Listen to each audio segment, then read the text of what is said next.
Kun raadiyoo sagalee Oromooti. Raadiyoon sagalee Oromoo torbanitti guyyaa 3 wixata roobii fi sanbata galgala keessaa sa'a 7 hamma 7 walakkaatti kan isiniif darbu. Tamsaasni dambalii gabaabaa meetir baandii 16 yookaan kiiloo heerzii 17,850 fi karaa intarneetii oromovoice.org darbu kun amma jalqaba. Kun raadiyoo sagalee Oromooti. Kun sagantaa keenya Caamsaa 8 bara 2015ti. Qophiin keenya Fayyaa Hawaasaa waa'ee waldhabdee maatii irratti xiyyeeffata. Qophii keenya Afaan Ingiliffaa Oromia Insight keessatti immoo dhimma filannoo yeroo ammaa Itoophiyaa keessatti deemaa jiru laalchisee gaafatamaan Damee Diplomaasii ABO Awuroopaa Dr. Shigux Galataa haasawaa walgahii Gamtaan Awurroophaa qopheesse irratti dhiyeessan isiniif dhiyeessina. Hunda dura kan dhiyaatu oduudha. Kan isin keessummeessu Lalisee Wadaajootii amma gara oduutti isin dabarsa. Akkam oltan oduu saati kanaaf qabnu isiniif dhiyeessaa Annaabasaa Waaqjiraati. Oromoonni 30 waggaa tokko oliif hidhaa keessa turan gadhiifaman. Oduun qeerroorraa nu ga'ee akka addeessutti Oromoonni hidhaarraa gadhiifaman 30 kunneen kanneen waggaa darbe seeraan ala funaanamanii hidhaman 59 keessaa ta'uun beekameera.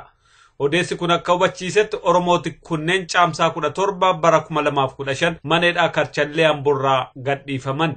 Daddachi mana murtii olaanaa magaalaa Ambootti argamu kun Caamsaa 15 bara 2015 murtii dabarseen Oromoonni kunneen irratti ragaan tokkollee waan hin argamneef akka gallakkifaman murteesse. Haa ta'uti waggaa tokko oliif miidhaa qaama qalbiin isaanirra ga'eef eenyu akka gaafatamu waan ibsameen jiru. Koreen hojii raawwachiiftuu Ihaadig walga'iisaa adeemsise. Koreen hojii raawwachiiftuu addichaa bu'aawwan siyaasaaf hawaas dinagdee adda addaa irratti akka mari'ate himee jira.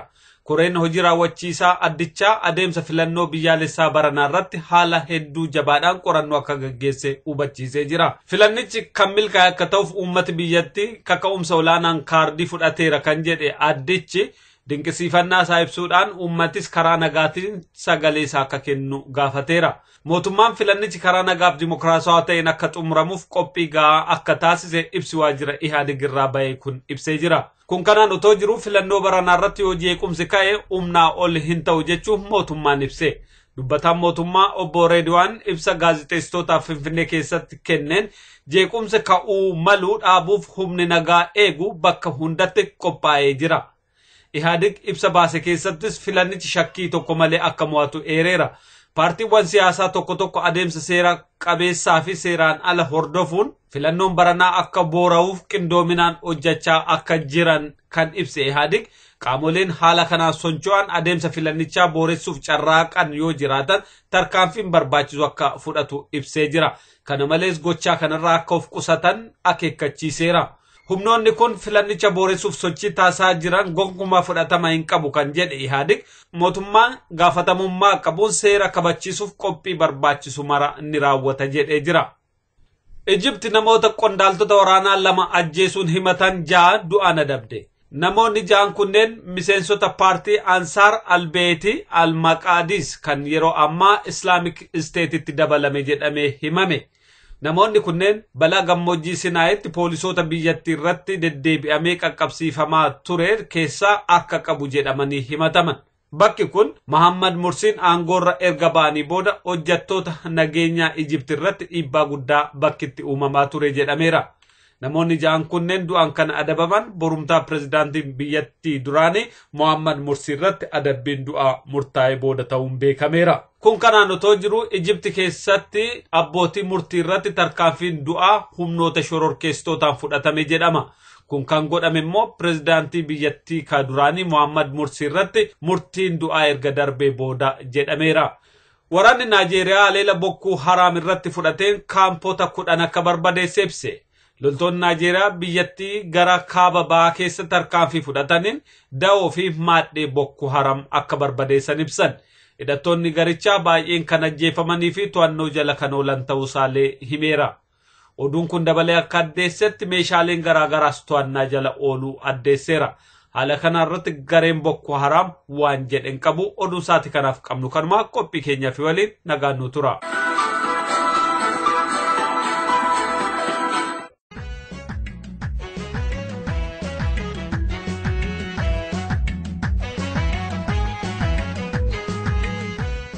Madda Walaabuu Media Foundation We are for Oromia.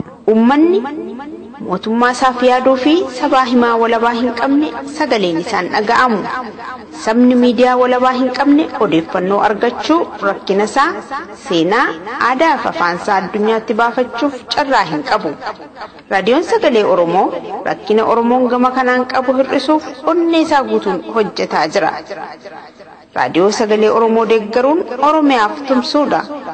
Oromoon hundi raadiyoo Sagalee Oromoo humnaa fi maallaqaan bira dhaabbachuun Sagalee Oromoof Oromiyaa haa dhageessisu. Sagantaan gumaacha raadiyoo Sagalee Oromoo Torontootti gaafa sanbata xiqqaa Caamsaa 23 yookaan Mee 23 qophaa'ee jira. Sagantaa kanarratti bakka bu'oonni Madda Walaabuu Media Foundation fi keessummoonni affeeraman haasaanii taasisu.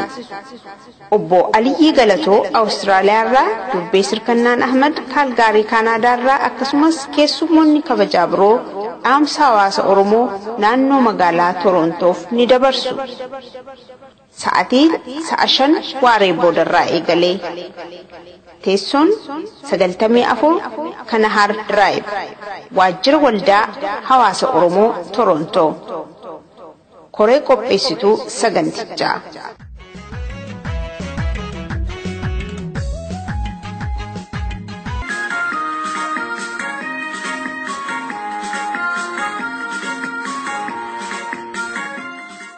Qophii Fayyaa Hawaasaa.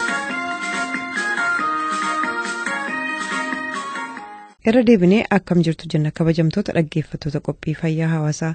Qophiin Fayyaa Hawaasaa amma isinii dhiyaata. Mata dureen har'aa waldhabbii fi araara jedha. Kan qopheessee isinii dhiyeesses Lalisee Dinqaati. Itti dhiyaadhaa.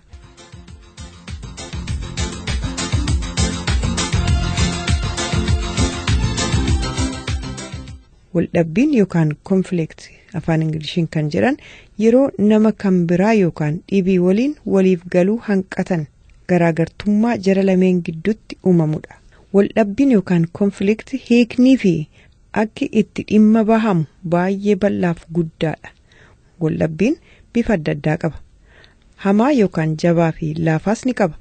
Kan dafee furamuu fi hin furamne yookaan furamuuf yeroo dheeraa yookiin irra deddeebii gaafatus ta'uu danda'a. Kanaaf qophii kana keessatti bifa waldhabbii hundarraa dubbachuun nuuf hin hafalatu yookiin hin salphatu. Maaliif yoo jenne waldhabbii nam tokkee gidduu, waldhabbii garee lama gidduu, waldhabbii ollaaf ollaa gidduu, waldhabbii maatii gidduu, waldhabbii abbaa warraaf haadha warraa gidduu, warraaf ijoollee gidduu kan kana fakkaatan bifa hedduutu jiru. Bifa waldhabbii hunda tarreessinee hiikaaf furmaata isaas yeroo gabaabduu qabnu keessatti wal qaabachiisuu waan hin salphanneef har'aaf tokko isaarraa dubbachuun gaarii ta'a. Kanaaf har'aaf waldhabbii maatii keessaa kan jedhurraa ilaalla. Itti deebina.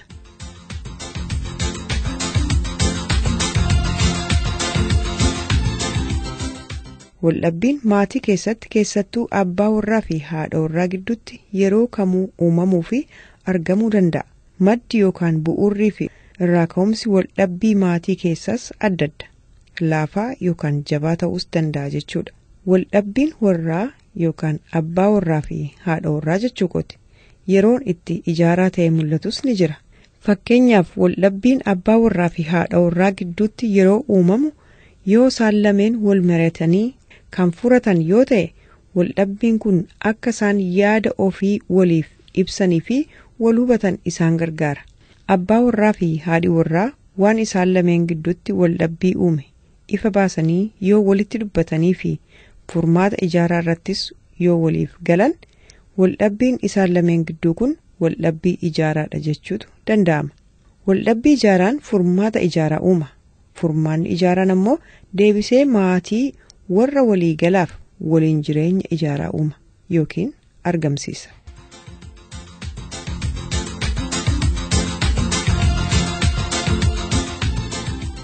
Waldhabbii diigaan warra gidduu hoo maali? Waldhabbiin uumame wal hubannaa fi mareedhaan yoo furamuu dhabe gara wal diiguutti geessa. Waldhabbiin warra gidduu yookaan abbaa warraa fi haadha warraa gidduu maatii isaanii keessatti jeequmsa uuma. Maatiin jeeqame jechuun ammoo yaadaan adda adda bahan jechuudha. Maatiin yaadaan adda adda bahe ammoo ni tamsa'a. Kanaaf waldhabbii diigaan maatii tamsaasa. Waldhabbii ijaaraan garuu maatii ijaara. Bultii isaanii jabeessa. Miidhegsa.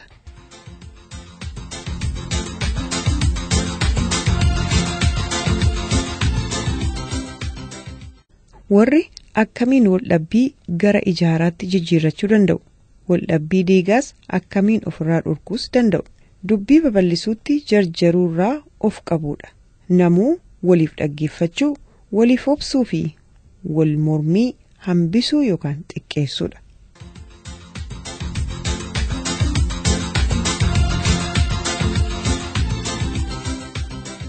Akka aadaa safuu fi dabraa dabarsa Oromootti waldhabbiin maatii keessatti yoo uumame akkaataa wal gorsatan, walitti dubbatanii fi himan aadaa of danda'e akka qabu seenaan qormaata Oromoo taasifame waan ibsu qaba. Haa ta'u malee akkuma qaamni hawaasichaa haala addunyaan keessa jirtuun wal fudhataa deemuun akkaataan waldhabbii maatii keessaa itti furatan bifa isaa geeddarachaa deema. Waldhabbiin maatii keessatti yoo uumame akkamiin wal hubannoodhaan furachuutu danda'ama kan jedhu yaadaa fi fala adda addaa beektonni akeekan ilaalchisee qophii keenya dhufu keessatti ilaalla. Hangasittuu nagaan nuuf tura.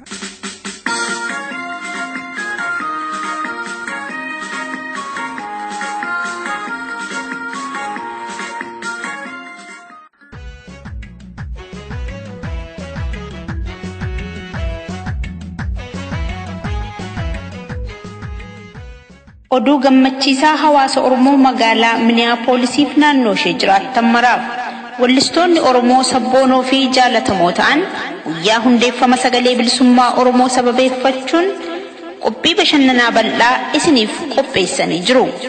Kanaafis kottaa waliin bashannanaa hundeeffama sagalee bilisummaa Oromoo waggaa 27ffaa waliin kabajnaa isiniin jedhu. Isaanis Kamaal Ibrahim, Kadir Said, Daawitee Mokonnin, Adnaan Muhammad, Nugusuu Taamree, Addisuu Furgaasaa fi Muktaar Adeerooti. Bakki 457 Macbean Street, St. Paul, Minnesota. Waajjira hawaasa Oromoo. Guyyaan waxabajjii 6 yookaan Juun 6 Sanbata xiqqaa waaree booda sa'a 8 irraa eegala.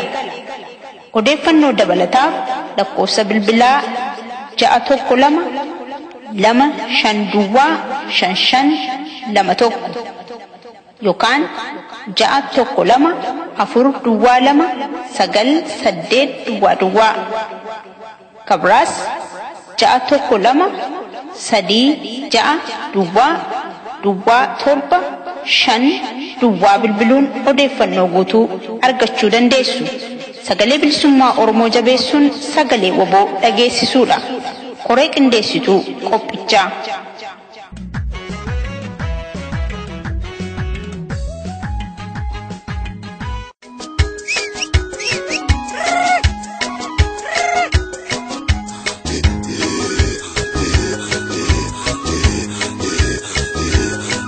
This is Oromo Voice Radio English program. Oromo Voice Radio is broadcasting to Oromia at 16-meter band or 17,850 kilohertz or on oromovoice.org website. OVR broadcasts Oromia Insight program every Monday for 15 minutes at 7:15 p.m. Oromia local time. Welcome to Oromia Insight program.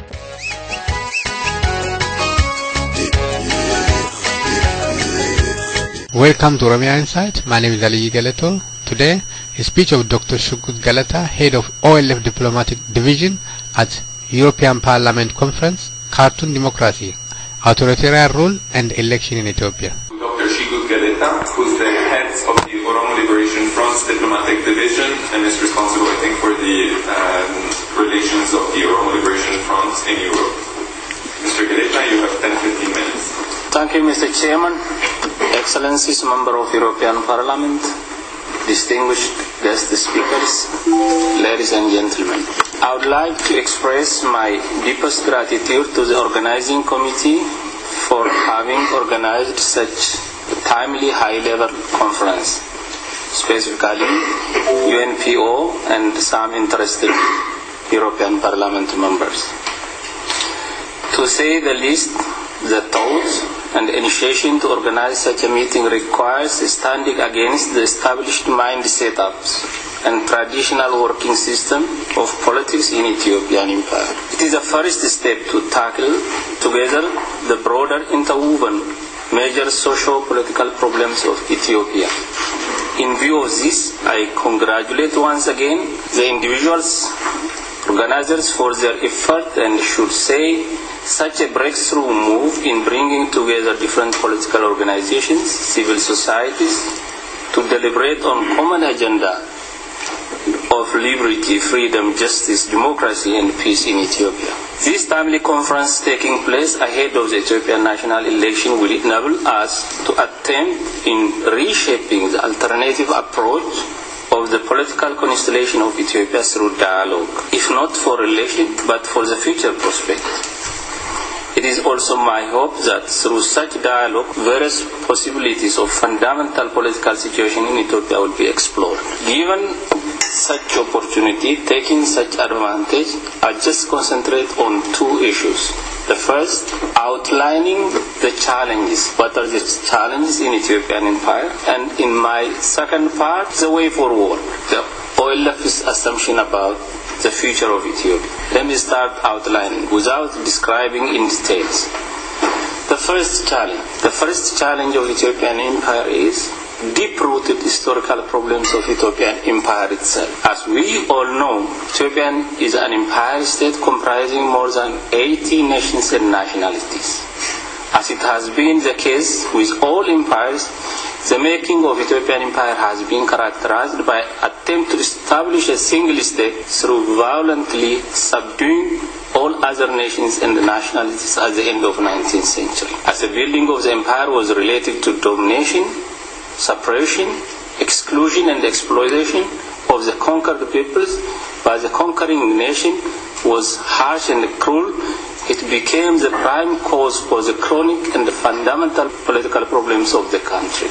It is just because of this all the political organizations since the 1960s during the Ethiopian student movement until today, the politics of the country is focused always on nation and national issue. So this is the major issue and the major problem to come across the border, to come for a common solution.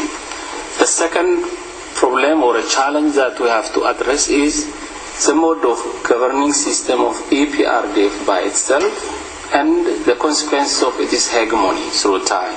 Back to 1991, when the Derg regime was toppled, we were part of the transitional government. The transitional government core principles were the right of nations for self-determination, decentralization of the state, and the liberalization of the economy. However, these core principles, through time, they were nullified and turned into the wrong direction. Since 1992, when OLF made a snap election, when the TPLF regime realized that through election it will not stay on power, it started controlling of power and put a genuine organization out of the normal democratic processes. Since then, ONLF and some other organizations were out of the democratic process, out of peaceful promoting democratic process. That has been repeated in 2005 by Saudi and the other groups. Since then, the government claims he won the election in 1992, 1995, 2000, 2005 and 2010 with 99.6%. So this is the time when security, intelligence, judiciary, executive, all state apparatus of the country came to the one ethnic base, one group. This by itself is a major problem of the empire. How EPRDF came to this power? I prefer to say how TPLF managed to this power. What were the contributing factors? Let me outline some of it. The first is a green light by powerful Western governments from the very beginning. The second one, portraying itself as a determinant stability factor for the whole. Third, superficial reforms and cooperation with international affairs. 4, utilization of the government resource such as money and power for the political gain. 5, empty promise accomplished with scare politics. 6, misusing federal setting to divide and rule policy. 7, misusing the humanitarian aid. 8, use of military and security force as extension of its political will. 9, the regime not only abused judiciary, media and economy sector, but it possessed, took it as its own property. Today, there is no any single private sector that has been controlled by another company except that of Sheikh Alamuddin. The rest is controlled by TPLF regime. The third challenge that the country has is the socio-economic situation of Ethiopia right now. Today, almost half of the Ethiopia's population live under absolute poverty. Second, human rights situation. Ethiopia is signatory in the state party of different conventions and covenants, but all sorts of human rights violation has been recorded within the country. Torture, extrajudicial killing, mass killings, rape have been recorded. That has been, if we take back to from the last 21 years without individual reports, if we consider only 1992 mass killings of Oromos in Water Street in Harar, February 1994 massacre of Ogaden Water area, April 1995 massacre of Oromos in Bambu Gember Western area, March 1995 massacre of Oromos in Sigama and the Gatra region, March 2002 massacre of Shako Mezengir, May 2002 Loka massacre of Sidama, December 2003 killings of Anyuaks genocide, 2005 after national election about 192 killed in the street of Addis, 2007 the Garasufi massacre of Oromos, 2009 mass massacre of Ogaden Kabribaya and Suri tribe of the Oromos in December 2002, 2003 the Muslims in Asasa and Kofale region, and 2013-14 the Oromo massacre of Oromo students. This is a human rights situation in Ethiopia. The fourth challenge is regional and global issue, that is geopolitics, interstate conflicts and effect of global terrorism. The Horn of Africa is centered by at least 9 hotspots or conflicts. The conflict between Sudan and Darfur, the conflict between Eritrea and Ethiopia, the cluster of conflicts centered in Somalia may related to Al-Shabaab, tension between the state of Sudan and Sudan, Abiy region, the conflict within the Sudan by itself now, the destruction of Lord Resistance Army in northern Uganda and Sudan, Somaliland conflict, Ethiopia-Egypt conflict. These are the conflicts that are shadowing the internal conflicts of Ethiopia. These are the conflicts that are attracting the international community and leaving the main issue, the conflict that is going on within Ethiopia. Other issue to be addressed is as well the demography of the country, the population grows and the booming of youth. Population, the age between 0 to 25 years is now accounting in Ethiopia for more than 65%. That is a natural problem as well. And another issue to be addressed is about the environment. Ethiopia is the roof of Horn of Africa from which most of the drainage patterns are distributed to the other countries, but it is a place where again there is no care of environmental issue. The government is destroying virgin land of forest in the pretext of fighting the guerrillas of OLF or ONLF. The government is leasing the land with minimum taxation, the land grabbing. All these are against the environment. And the last issue to be mentioned about is the international community. The international community by itself appears to be a problem because all these elections have been observed, reported that they were not free and fair, but it's unfortunately failed to use the legal instruments against this election, especially by European Union, where they have a chance to use the legal instrument, rather they will keep on giving an aid for the Ethiopian regime. Let me just go through very quickly what will be the way forward. All these grim political, economic and social situations suggest that Ethiopia is indeed at a crossroad, as some prominent social scientists and politicians asserted. It is at a crossroad between hope and hopeless, change and disintegration. What will be the way forward for opposition political forces to genuinely contribute for lasting peace or positive hope? With a very simple language, way for hope is to make working together, to make a coalition, to make an alliance. Have we ever been tried to make an alliance? Yes, we had working together during the Derg regime with EPLF, TPLF, which are both governments now. As OLF, we were part of the transitional government. After the transitional government, we were also part of Paris Conference. After Paris Conference, we make an arrangement also with other opposition groups in 2000, and we had an alliance in 2006. But was it very strong? It becomes meaningful or not? Unfortunately, it never appeared to be as strong. Why? Let me sort out what was the problem.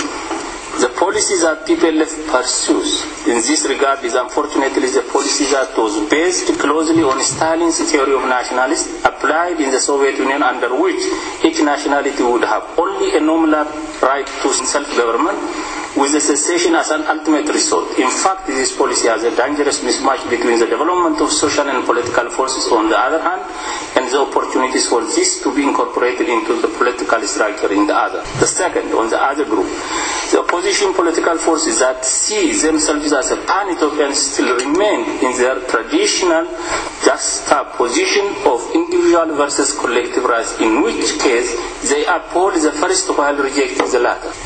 This means they fail to appreciate what has been achieved even on paper as far as the right of nation and nationalities is concerned. For this position, the alignment became not so viable until now. I've been told I do have only 3 minutes.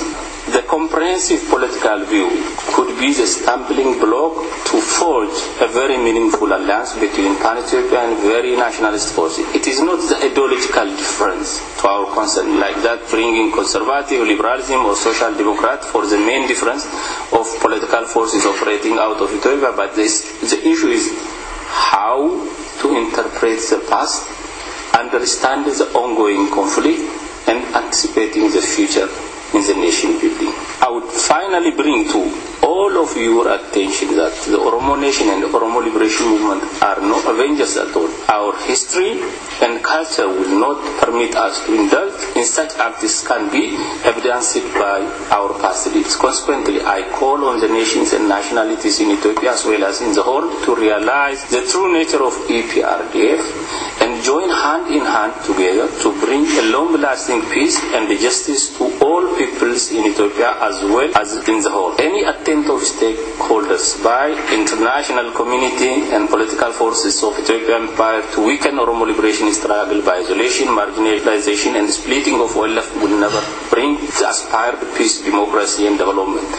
Either the TPLF as it is now or opposition attempt to create Oromo named Shigux will never help in solving any problem of the Oromos and vis-a-vis Ethiopia. To attain stability and peace in Ethiopia, the Oromo demand for freedom, equality and democracy must be met. The Oromos are not only the largest group in Ethiopia, but they are also the most centrally placed with whom the unity of the country would be under question. The Oromo liberation struggle is not directed against the mass of particular nation or nationality, nor against individual, but rather against oppressive system of successive Ethiopian regimes. Oromo's quest is a quest for freedom, democracy, justice and peace. As the case with the most colonized and oppressed peoples, I loudly say that empowering of the Oromo people for fulfillment of their aspiration is a support for justice, but suppressing the will and the quest of Oromo people because of fear of their demography and natural resources, a fear of democracy and justice, assisting of minority regime for the sake of this fear is paradoxical, and it is negating the very basic democratic values on which Western countries are founded. Regulating minority rights, collective rights and individual rights of humankind are the main objectives of international bills upheld by democratic government. Therefore, if principles are our guidance, I do not see obstacle in our own way not to stand united against TPLF, a cardiff, brutal and undemocratic regime. Justice and democracy and peace shall prevail. Thank you very much for your attention.